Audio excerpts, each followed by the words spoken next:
जब जो अंदर फटाका फैक्ट्री में महिलाएं काम करती है, बच्चे काम करते हैं, पुरुष काम करते हैं, उनसे हॉस्पिटल में बात हुई तो सब ने कहा कि लगभग 100 से ऊपर या 100 से नीचे, मतलब 90 से 120 लोग अंदर रह गए होंगे और वो नहीं निकल पाए होंगे। ये एहसास है उन लोगों का। प्रशासन ने कहा कि 11 लोगों की कैजुअल्टी हुई है। मैंने जब पूछा कि 11 में जले कितने, इतने बड़े ब्लास्ट में जले कितने, जो कैजुअल्टी हुई तो कहीं एक। इसका मतलब है कि जो ब्लास्ट में लोग जले वो निकल ही नहीं पाए। जब घटना स्थल पे हम गए, भयावह दृश्य था। आप देखो कि न वहाँ कोई फोरेंसिक का आदमी न कोई एक्सपर्ट है इस तरह की घटनाओं को नियंत्रित करने के लिए। जेसीबी ऐसे चल रही है जैसे मिट्टी को उथल पुथल अर्थवर्क का काम चल रहा है। ब्लास्ट की जो ताप था, जो उसकी क्षमता थी, वो लोहे को पिघला दे, तो इंसान को तो उसने मिट्टी कब बना दिया पता ही नहीं चला। सवाल ये है कि जब डीएम से मेरी मुलाकात हुई, कलेक्टर से, तो मैंने उनसे अनुरोध किया है कि एक बार मैं माहौल अंदर जाके देख लूँ, फिर आपसे बात करूँगा कि सर मैं यही हूँ, आप चिंता नहीं करें, मैं आ रहा हूँ। और भाग गए। एसपी से मेरी बात हुई, एसपी ने कहा कि सर आप अंदर चले जाओ, देख लो, और मैं ये सब नहीं आए, भीड़ नहीं आनी चाहिए, ये वो। तो मैंने सबको रोका और मैं गया। अद्भुत भयानक दृश्य था। एक नीचे बेसमेंट था, ऊपर 3 मंजिल की एक फैक्ट्री थी, 2 एकड़ में, 2.5 एकड़ में, पूरी दब गई। अंदर नीचे बेसमेंट में क्या हुआ पता ही नहीं चला।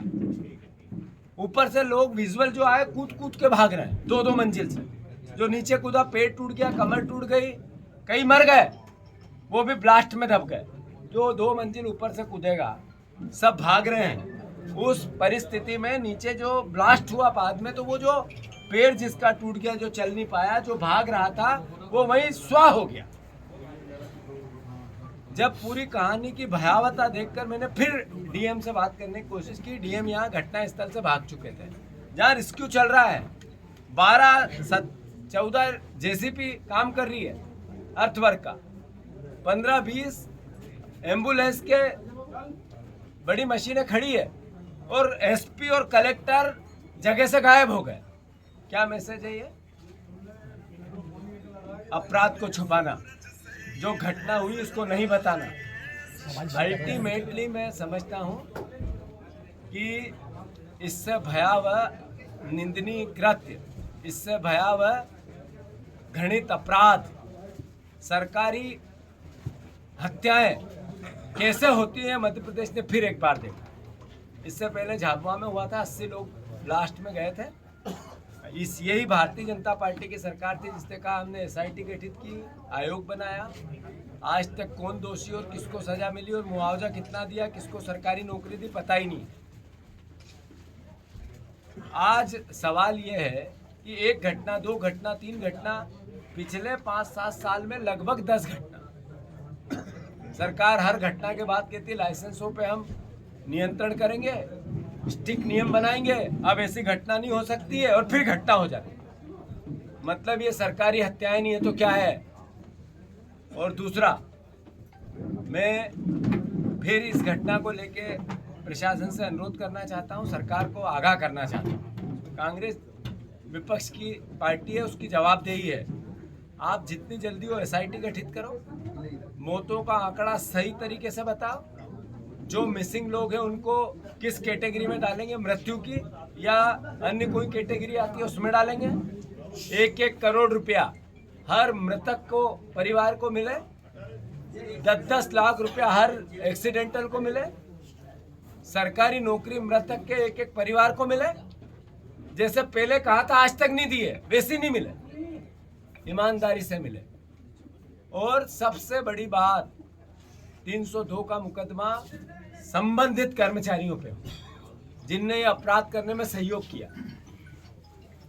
सरकार को प्रदेश से क्षमा मांगे, मुख्यमंत्री इस प्रदेश से क्षमा मांगे, और जो मंत्री है इस विभाग से संबंधित, जिसके अंडर में आता ही है, मुख्यमंत्री कर्मचारियों पे गाज नहीं गिराए, मंत्री को भी सजा दे तो पता चले कि राजनीतिक विल पावर मेरा सीधा मैसेज का है कि अच्छा प्रशासन चलाऊंगा मैं, लापरवाही वालों को छोड़ूंगा नहीं। लीपापोती करने से बचे, गोल गोल बात नहीं करें।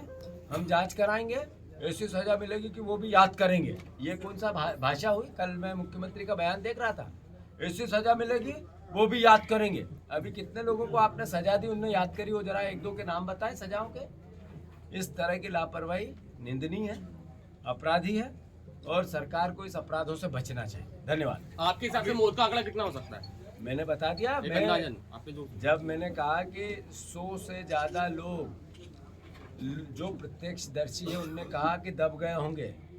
100 से ज़्यादा लोग प्रत्यक्षदर्शी जो घायल है, जो अंदर काम कर रहे हैं, उनके वीडियो है। मैंने जब बात की, एक संदीप है, उसने भी मुझे, हम सब थे, आप भी थे, मीडिया भी थी, उनके सामने बोला है।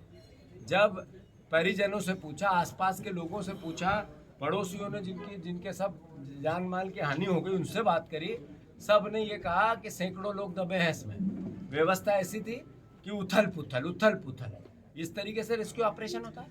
रेस्क्यू ऑपरेशन में ताप इतना बड़ा था कि लोहा गल जाए तो इंसान की स्थिति क्या होगी, हड्डियों की स्थिति क्या होगी, मिट्टी हो गई होगी। सवाल ये है कि अपराध है या नहीं है, और सरकार का दायित्व है कि नहीं है, और इसके लिए सरकार क्या प्रायश्चित करे। अभी सीएम आ रहा है, क्या कहेंगे? नहीं हुई, आप क्या मानते हो, किसकी जिम्मेदारी होगी?